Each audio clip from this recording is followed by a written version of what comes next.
Raja Saab movie announce చేసినప్పుడు ఇది ఒక small budget horror comedy typical Maruthi స్టైల్లో ఉంటుందని ఎక్స్పెక్ట్ చేశారు ఆడియన్స్ అంతా. ఈవెన్ మారుతి గారు కూడా చెప్తూ వచ్చారు, చిన్న సినిమాలా స్టార్ట్ అయింది కానీ టైం గడిచే కొద్దీ సినిమా ఒక స్కేల్ కంప్లీట్ గా మారిపోయిందని, స్మాల్ బడ్జెట్ ఐడియా నుంచి ఇప్పుడు India's biggest horror fantasy movie range కి వెళ్ళిపోయిందని, స్కేల్ పెరిగిపోయింది, బడ్జెట్ పెరిగిపోయింది, ఎక్స్పెక్టేషన్స్ కూడా పెరిగిపోయాయి. చాలా పోస్ట్ పోన్స్ తర్వాత రాజాసాబ్ 2026 సంక్రాంతి రేస్ లో ఫస్ట్ రిలీజ్ గా ఎంటర్ అవుతుంది. మూవీ అనౌన్స్మెంట్ నుంచి ఎవరికి పెద్దగా ఎక్స్పెక్టేషన్స్ హైప్ లేదు. రీజన్ చాలా క్లియర్, మారుతి గారి లాస్ట్ ఫిల్మ్ ఫ్లాప్ అవ్వటం, పీపుల్ మీడియా ఫ్యాక్టరీ యొక్క డిజాస్టర్ ట్రాక్ రికార్డ్. ఫస్ట్ నుంచి టీమ్ రిలీజ్ చేస్తున్న కంటెంట్ పై ఆడియన్స్ నుంచి నెగిటివ్ రెస్పాన్స్ వచ్చినా కానీ ఆయన నుంచి ఎక్స్పెక్ట్ చేసిన దానికంటే చాలా గ్రాండ్ గా, చాలా బిగ్ స్కేల్ లో మారుతి గారు ట్రై చేసిన ఎఫెక్ట్స్ ని చాలా మంది మెచ్చుకున్నారు. ఆ విజువల్స్ తో ఆయన ఎఫెక్ట్స్ తో ఈ ఫిల్మ్ ని థియేటర్స్ లో చూడొచ్చని మారుతి గారు ఒక చిన్న ట్రస్ట్ ని పుట్టించారు. బట్ ఇప్పుడు రిలీజ్ అయిన ట్రైలర్ తో చిన్న ట్రస్ట్ కాదు, జీరో ఎక్స్పెక్టేషన్స్ తో ఉన్న రాజాసాబ్ హైప్ ని ఎక్కడికో తీసుకెళ్లి పెట్టారు. ఈ సినిమా హిట్ అవ్వటం ప్రభాస్ గారి కంటే ప్రొడ్యూసర్స్ కి చాలా ఇంపార్టెంట్. పీపుల్ మీడియా ఫ్యాక్టరీకి ఇది career defining risk project. People Media Factory film పై చాలా పెట్టేశారు. ఆయన సేవ్ అవ్వాలంటే మూవీకి హిట్ టాక్ పడాల్సిందే. సో రాజాసాబ్ మూవీలో రిస్క్ ఫ్యాక్టర్స్ ఏంటి,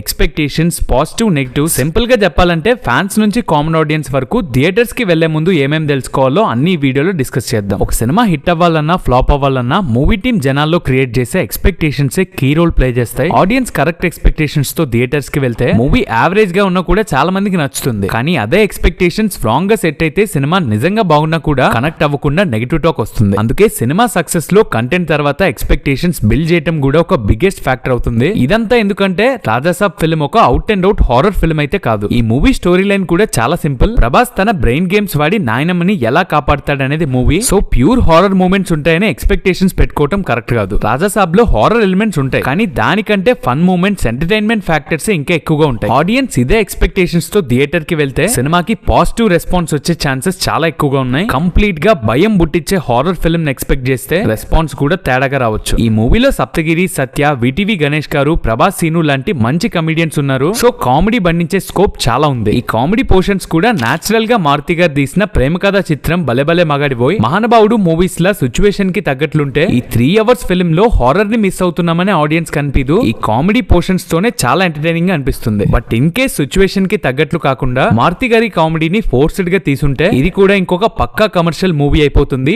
రాజాసాబ్ ని ఎవరూ కాపాడలేరు. రిలీజ్ ఈవెంట్ లో నాయనమ్మ క్యారెక్టర్ ని ప్రభాస్ గారు అంతలా లేపటం, ఆ ఎమోషన్ సీన్స్ కి ప్రభాస్ గారు ఇచ్చిన పర్ఫార్మెన్స్ కి చాలా రేర్ గా ఏడ్చే నేను తీసిన ఫిల్మ్ ని నేనే చూసి ఏడ్చానని మారుతి గారు చెప్పిన మాటలు, ఇవన్నీ థియేటర్స్ లో ఆడియన్స్ కూడా ఫీల్ అవుతారు. మరి కథలో హీరోలైన ఈ ఎమోషన్ ని మారుతి గారు ఎలా ఎగ్జిక్యూట్ చేశారో చూడాలి. మారుతి గారు తీసిన ప్రీవియస్ ఫిల్మ్ లో కామెడీ కొన్ని చోట్ల బ్యాక్ ఫైర్ అయిన మహానుభావుడు, ప్రతిరోజు పండుగ లాంటి మూవీస్ లో కూడా ఆయన ఎమోషన్స్ ని చాలా బాగా హ్యాండిల్ చేస్తారు. అదే కాన్ఫిడెన్స్ తో రాజాసాబ్ లో కూడా ఎమోషన్స్ బాగా వర్కౌట్ అవుతాయని కోరుకుందాం. అండ్ ఈ సినిమాకున్న ఒకే ఒక్క నెగిటివ్, రాజాసాబ్ ట్రైలర్ 1 లో వాళ్ళు చూపించిన జంప్ స్కేర్ చాలా మందికి వర్కౌట్ అవ్వలేదు. ట్రైలర్ 1 ఆడియన్స్ కి ఎక్కకపోవడానికి అందులో ఉన్న బిగ్గెస్ట్ నెగిటివ్ కూడా అదే. దాని ఎఫెక్ట్ టీమ్ దాకా వెళ్ళిందేమో తెలియదు కానీ ఈ ట్రైలర్ 2 లో అసలు హారర్ ఎలిమెంట్స్ నే టచ్ చేయకుండా స్టోరీని, ఎమోషన్స్ ని, మూవీ స్కేల్ ని మాత్రమే చూపించారు. ఆ హారర్ ఎలిమెంట్స్ కి ట్రైలర్ 1 లో నెగిటివిటీ వస్తే ట్రైలర్ 2 తో అది పోయేలా హారర్ ఎలిమెంట్స్ ని ఇంప్రూవ్ చేయటం మానేసి ఆది పురుష్ టీజర్ కి వచ్చిన నెగిటివిటీ పోయేలా ఏదైతే ఆడియన్స్ కి నచ్చలేదో అది ట్రైలర్ లో చూపించకుండా ఆ ట్రైలర్ కి ఒక రేంజ్ మ్యూజిక్ ఇచ్చి మూవీపై ఎక్స్పెక్టేషన్స్ పెంచినట్లు వీళ్ళు కూడా అసలు భయమే లేని హారర్ ఎలిమెంట్స్ ని షూట్ చేసి అవి ఆడియన్స్ దగ్గర ఇప్పుడు దాస్తున్నారా అనేది డౌట్ గా ఉంది. మరి నెగిటివిటీని పోగొట్టడానికి కావాలనే హారర్ ఎలిమెంట్స్ ని దాచారా, లేదా movie story, core emotions audience కి అర్థమయ్యేలా కట్ చేశారనే వాళ్ళ ఇంటెన్షన్ తెలియదు. కానీ రేపు ట్రైలర్ లో చూసినట్లే థియేటర్ లో హారర్ ఎలిమెంట్స్ మాత్రం ఉంటే సినిమాకి బిగ్గెస్ట్ మైనస్ అవుతుంది ఇది. బికాస్ ఎంత ఎంటర్టైన్మెంట్ ఉన్నా, ఎంత బాగా ఎమోషన్స్ ని హ్యాండిల్ చేసినా ఫైనల్ గా ఇది ఒక హారర్ ఫిల్మే కాబట్టి ఆడియన్స్ అదే ఎక్స్పెక్ట్ చేస్తారు. కాబట్టి మరి సరైన జంప్ స్కేర్స్ తో, ప్రాపర్ సౌండింగ్ తో మారుతి గారు థియేటర్స్ లో మనందరినీ సర్ప్రైజ్ చేస్తారా, హారర్ ఫిల్మ్ అని అదే లేకుండా అందరినీ ఫూల్ చేస్తారా అనేది చూడాలి. సినిమా కంటెంట్ గురించి ఎంత మాట్లాడుకున్నా ఈ హారర్ ఫిల్మ్స్ కి ఆడియన్స్ కనెక్ట్ అయ్యేలా చేసేది మ్యూజిక్. కమర్షియల్ ఫిల్మ్స్ లా కాదు, ఈ మూవీకి బ్యాక్ బోన్ కూడా music. Movie first single rebel Saab song కి ఫస్ట్ లో కొంచెం నెగిటివిటీ వచ్చినా కానీ తర్వాత ప్రభాస్ గారి ఫ్యాన్సే కాదు చాలా మంది ఆ సాంగ్ లోని కొన్ని లైన్స్ ని లూప్ లో వింటున్నారు. ఆ తర్వాత వచ్చిన సాంగ్స్ కి టీజర్ ట్రైలర్ లా నెగిటివిటీ కాకుండా మంచి డీసెంట్ రెస్పాన్స్ వచ్చింది. ఇది హారర్ ఫ్యాంటసీ ఫిల్మ్ కాబట్టి సాంగ్స్ కాదు, మూవీకి బ్యాక్గ్రౌండ్ స్కోర్ చాలా క్రూషియల్. మీలో ఎంతమంది శబ్దం మూవీ చూసారో తెలియదు కానీ చూసిన వాళ్ళకి తెలిసే ఉంటుంది ఆ మూవీలో హారర్ వైబ్ క్రియేట్ చేయడానికి తమనన్న మ్యూజిక్ ఎంతలా హెల్ప్ అయిందో. ఒకవేళ తమనన్న హై మూమెంట్స్ ఎలివేషన్ కోసం మాత్రమే కాకుండా ఈ హారర్ ఎలిమెంట్స్ దగ్గర కూడా ప్రాపర్ డ్యూటీ చేస్తే గ్రాండ్ విజువల్స్ తో టీమ్ తీసిన హారర్ ఎలిమెంట్స్ థియేటర్ లో ఆడియన్స్ కి బెస్ట్ ఎక్స్పీరియన్స్ ఇస్తుంది. నెక్స్ట్ ఈ movie budget and pre release business వైపు ఒక లుక్ వేస్తే Raja Saab movie budget nearly 400 400 to 450 crore. ఇంత బడ్జెట్ వల్ల ఇది India's most expensive horror comedy film అయింది, కానీ ఓటీటీ రైట్స్ మాత్రం చాలా తక్కువ కొనుక్కున్నారు. ఎందుకంటే ప్రభాస్ గారి ప్రీవియస్ ఫిల్మ్ కల్కికి just Hindi language OTT rights Netflix వాళ్ళు 175 crore పెట్టి కొనుక్కుంటే ఓవరాల్ గా అన్ని లాంగ్వేజెస్ రైట్స్ 350 to 375 crore కి సేల్ అయ్యాయి. కానీ రాజాసాబ్ కి అన్ని లాంగ్వేజెస్ కలిపిన ఓటీటీ డీల్ జస్ట్ 160 crore కి అయ్యింది. ఓటీటీ నుంచి ఎక్కువ రెవెన్యూ రాలేదు కాబట్టి గ్యాప్ మొత్తాన్ని థియేట్రికల్ బిజినెస్ ఫిల్ చేయాలి. రాజాసాబ్ బ్రేక్ ఈవెన్ చూసుకుంటే నియర్లీ 200 to 250 crore షేర్, ఇంకా 400 to 450 crore gross worldwide గా రావాలి. ఇంకా నార్త్ అమెరికా అయితే $10 million.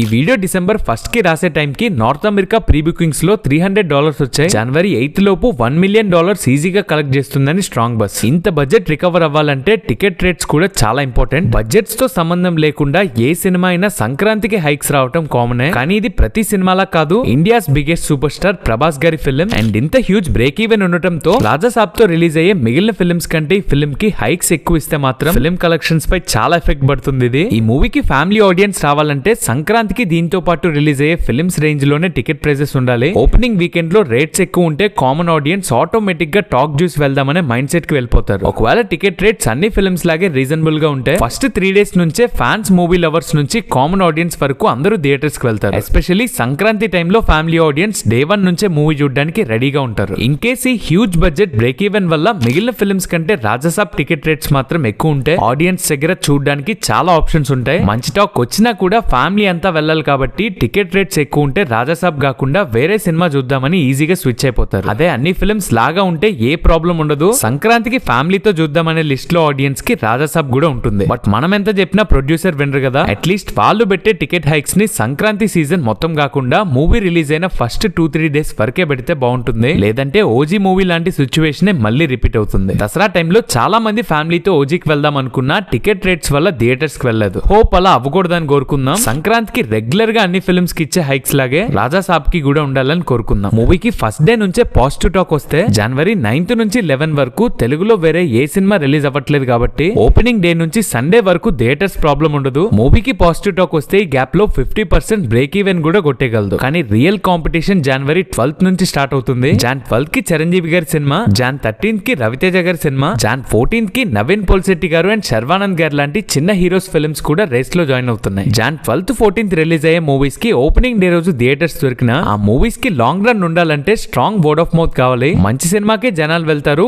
యావరేజ్ లేదా వీక్ టాక్ ఉన్న సినిమాని జనాలు కంప్లీట్ గా అవాయిడ్ చేస్తారు. పాజిటివ్ టాక్ వచ్చిన మూవీస్ కి ఉన్న స్క్రీన్సే కాకుండా ఎక్స్ట్రా స్క్రీన్స్ కూడా యాడ్ చేస్తారు. టాక్ కొంచెం తేడాగా వచ్చిన షోస్ తగ్గించేస్తారు. ఒకవేళ రాజాసాబ్ కి కాంపిటీషన్ డేస్ లో కూడా strong word of mouth continue అయితే సంక్రాంతికి టాప్ పర్ఫార్మింగ్ మూవీ అవుతుంది రాజాసాబ్. ఇంకా తమిళ్లో అయితే ఈ ఫిల్మ్ కి ఎంత పాజిటివ్ టాక్ వచ్చినా ఆడటం చాలా కష్టం. ఎందుకంటే అక్కడ జనరల్ గానే మన సినిమాలు ఎవరు చూడరు. ఈసారి తలపతి విజయ్ గారి లాస్ట్ ఫిల్మ్ జననాయకన్ ఇంకా కరెంట్ జనరేషన్ యూత్ ని థియేటర్స్ కి పుల్ చేసే శివకార్తికేయన్ గారి పరాశక్తి ఫిల్మ్స్ కూడా రిలీజ్ అవుతున్నాయి. ఇలాంటి కాంపిటీషన్ లో అక్కడ మన ఫిల్మ్ కి రన్ ఉండటం చాలా కష్టం. కేరళలో కూడా ఆల్మోస్ట్ ఇదే సిచ్యువేషన్. అనుకున్నంత బాక్స్ ఆఫీస్ రెవెన్యూ రాదు. కర్ణాటకలో రీసెంట్ గానే ఓజీ మూవీకి పోస్టర్స్ చింపేయటం లాంటి ఇన్సిడెంట్స్ ని చూసాం. సో అక్కడున్న అట్మాస్ఫియర్ కి కన్నడ లాంగ్వేజ్ లో రన్ ఉండాలన్నా కొంచెం కష్టమే. బట్ తమిళ్, మలయాళం కంటే ఇక్కడ కొంచెం బాగా పర్ఫార్మ్ చేసిన సౌత్ లో మన తెలుగు స్టేట్స్ లో తప్ప మిగతా చోట్ల రాజాసాబ్ కి అంత రెవెన్యూ చూడలేం. సో ఈ మూవీకి ఉన్న big advantage North India. Prabhas గారికి నార్త్ లో స్ట్రాంగ్ మార్కెట్ ఉంది అండ్ మూవీలో సంజయ్ దత్ గారు కూడా ఉన్నారు. అండ్ బాలీవుడ్ వాళ్ళకి హారర్ కామెడీ అంటే